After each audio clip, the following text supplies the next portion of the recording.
we're going to continue the story of George Washington. Last week we learned that George Washington was a very diligent student, and he grew to be wise and very well respected.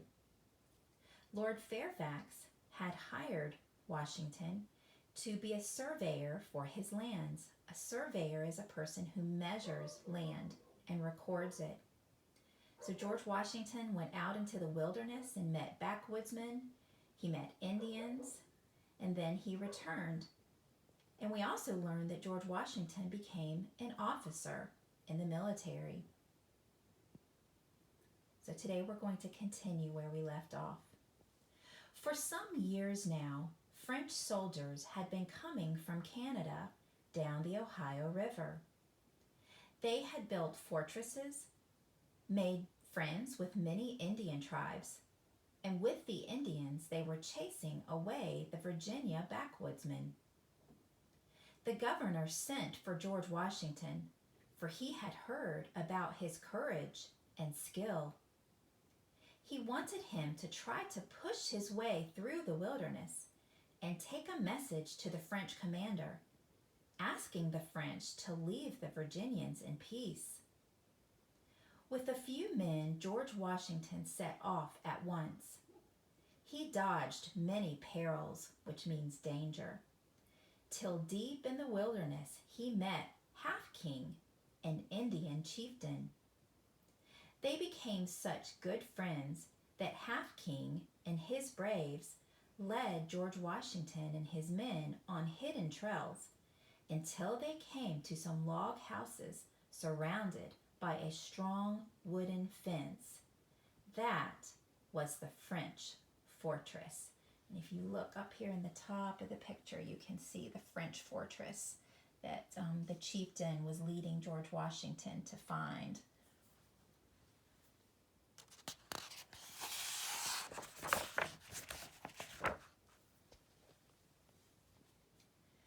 Late in the fall, George Washington came back to Williamsburg, where the governor of Virginia lived in a palace. George was worn and tired. Hostile Indians had attacked him, and he had almost drowned in an icy river. But he had come through all the dangers and returned with the French commander's answer. The governor received him in his beautiful palace and could not praise him enough. He gave him a higher rank in the army, and the young George Washington was honored by everyone in Virginia. At the gates of the governor's palace, the great and small stood to bow and to greet him. But from the message he had brought back, it was easy to see that the French wanted part of Virginia. So the governor gave George Washington several hundred soldiers and sent him out to keep the French and Indians away. And this is known as the French and Indian War.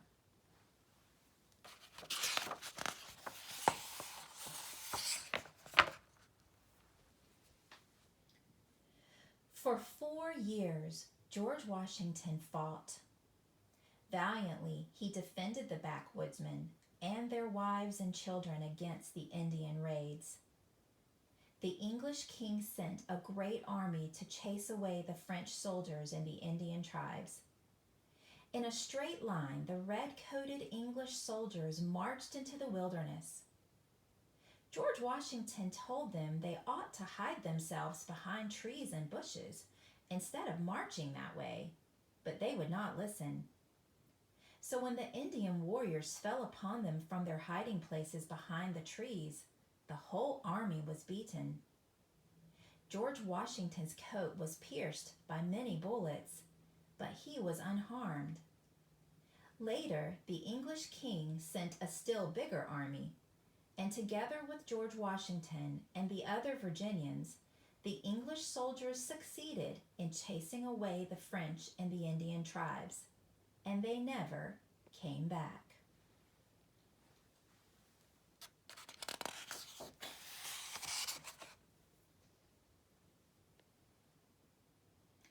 Now George Washington was the hero of all Virginia.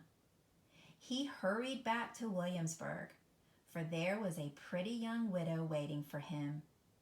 This was Martha Custis. She had promised to marry him as soon as the war was over. They had a gorgeous wedding, and from far and near wedding guests came. When George Washington and his bride danced, all the wedding guests admired them. Martha had 2 children, Patsy and John Custis, and George Washington became their new father.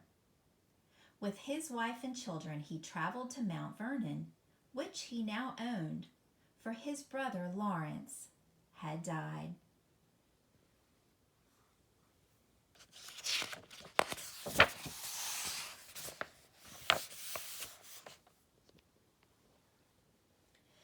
For 15 years, Washington lived happily at Mount Vernon. He brought up the children and took care of his plantation. Every year he cleared more land until Mount Vernon was at last like a little kingdom. His people needed neither shops nor towns, for they made everything at home. In one house sat the spinners, in one the weavers, in one the seamstresses. There was a blacksmith shop, a carpenter shop, and a mason shop. The storehouses were filled with food from gardens and fields and with fish from the great Potomac River. And this is Mount Vernon you see here in the background, and you can actually visit Mount Vernon today.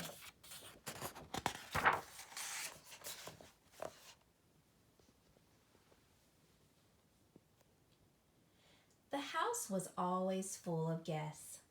There were many children and parties, but there also came serious men to talk with Washington. They talked about the difficulties the colonies had with their mother country, England. England was so far away that the English king could not know how very different things were in the American colonies. Thus, many misunderstandings arose. The English king wanted the colonists to pay taxes, which the Americans thought were unjust, and he would not let them help make their own laws. At last, the people of Boston refused to obey him, and he sent his soldiers, the Redcoats, to close the port and rule the town. Then everybody in the 13 American colonies grew so angry that they made up their minds to fight together against the Redcoats. And this was what we call the Revolutionary War, or the War for Independence. We've talked about that in class. The Americans all agreed that George Washington was the wisest and bravest soldier they had. They asked him to be their commander-in-chief and lead them in defense of their rights and liberties. George Washington mounted his horse and, accompanied by some of his officers, set off on the long journey to Boston. He had not gone far when a messenger came riding toward him, bringing news of the Battle of Bunker Hill. So bravely had the New Englanders fought that the strong force of Redcoats had retired into Boston and did not dare to come out. "The liberties of the country are safe," cried Washington when he heard how gallantly the New Englanders had fought, and he and his officers hurried on.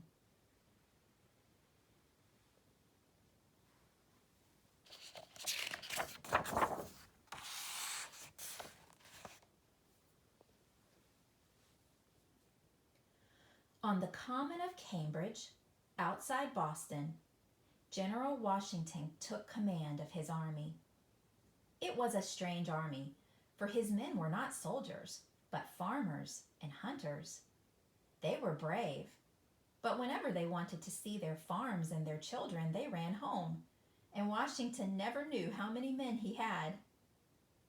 Patiently, he set to work to make them good soldiers, and after some months, he had them so well trained that they were able to force the redcoats out of Boston. But that did not end the war. The king sent still more soldiers from England until there were so many of them that General Washington could not keep them from taking New York. So the battle continues on.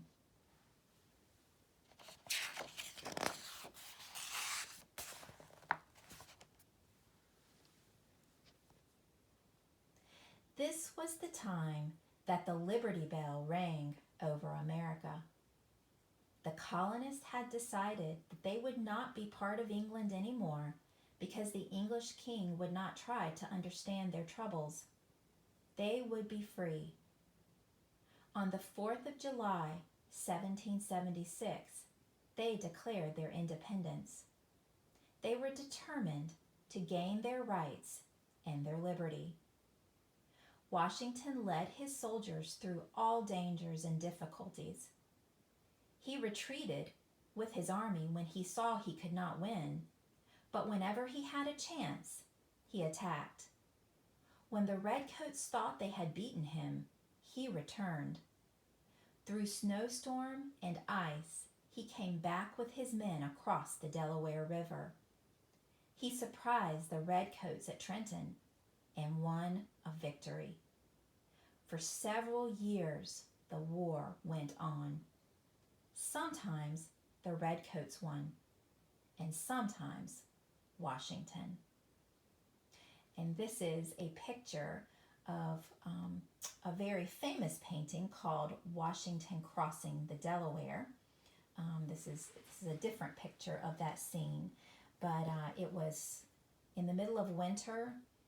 There was ice in the water. It was stormy. The men were freezing and cold and hungry, but they crossed the river that night, and no one was expecting them to, and they gained a victory through that. Washington was a very brave leader, and he made a big difference in the war for independence. So next time, we will learn what happens.